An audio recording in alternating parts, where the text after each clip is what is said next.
بابر جیسے ہی کمرے میں داخل ہوا، اس کے دونوں بچے جو آپس میں ہنسی مذاق کر رہے تھے ایک دم سنجیدہ ہو گئے۔ اسکول کی کتاب کھول کر بیٹھ گئے۔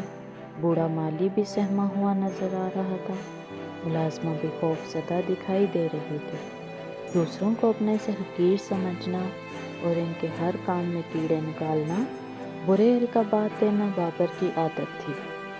کھانے کے وقت اس کی بیوی بھی گھبرائی ہوئی آئی، کھانے کی میز سے جانے لگی، کیونکہ کھانے میں کسی قسم کی کمی بیشی کی صورت میں اسے اپنے بچوں اور ملازمین کے سامنے سخت باتیں سننا پڑتی۔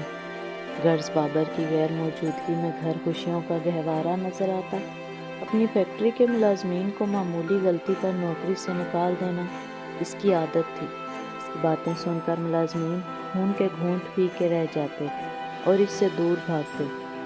بابر اپنی کامیابیوں کو اللہ کا احسان سمجھنے کی بجائے اپنی عقل اور محنت کا نتیجہ قرار دیتا۔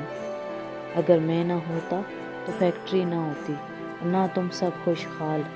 ایک دن بابر نے اپنے ایک پرانے ملازم کو کسی غلطی پر ملازمت سے نکال دیا۔ اللہ کا کرنا ایسا ہوا، کچھ ہی دن بعد بابر بیمار ہوا اور بستر سے لگ گیا۔ دیکھتے ہی دیکھتے اس کی حالت بگڑتی چلی گئی۔ فیکٹری کی دیکھ بھال ایماندار مینیجر کرنے لگا۔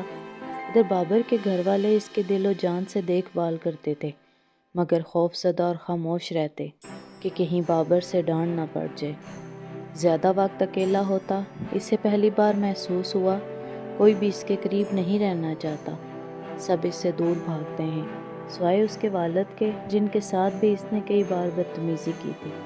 اس کی آنکھوں میں آنسو بھر کر نہایت اداسی سے اپنے والد کو بتایا، کوئی بھی مجھ سے محبت نہیں کرتا، حالانکہ میں سب کے لیے اتنی محنت کرتا ہوں۔ اس نے پہلی بار اعتراف کیا کہ میں نے اپنے خراب رویے سے اپنے پیاروں اور دوسروں کو خود سے دور کر دیا، لیکن اب کیا کروں؟ اس کے والد نے کہا، میرے بچے، اللہ سے دعا کرتے رہو کہ وہ تمہارے دل کی اصلاح کر دے۔ چنانچہ بابر اکیلے میں رو رو کر دن رات یہی دعا کرتا۔ اپنے گھر والوں کی مسلسل دیکھ بھال سے وہ کچھ عرصے بعد صحت یاب ہو گیا۔ فیکٹری کے ملازمین نے اس کی شخصیت میں حیرت انگیز تبدیلیاں دیکھیں، اسے خوش آمدید کہا۔ جب وہ گھر میں داخل ہوتا تو بآواز بلند السلام علیکم کہتا، سب سے مسکرا کر ملتا، اپنے غصے کو قابو میں رکھنے کی کوشش کرتا، جس کے بدلے میں سب لوگ، خاص طور پر اس کی بیوی بچے، اس سے خوش تھے، اس سے محبت کرنے لگے تھے۔ وہ بھی سب خوش تھا۔ اللہ نے اس کا دل بدل دیا تھا۔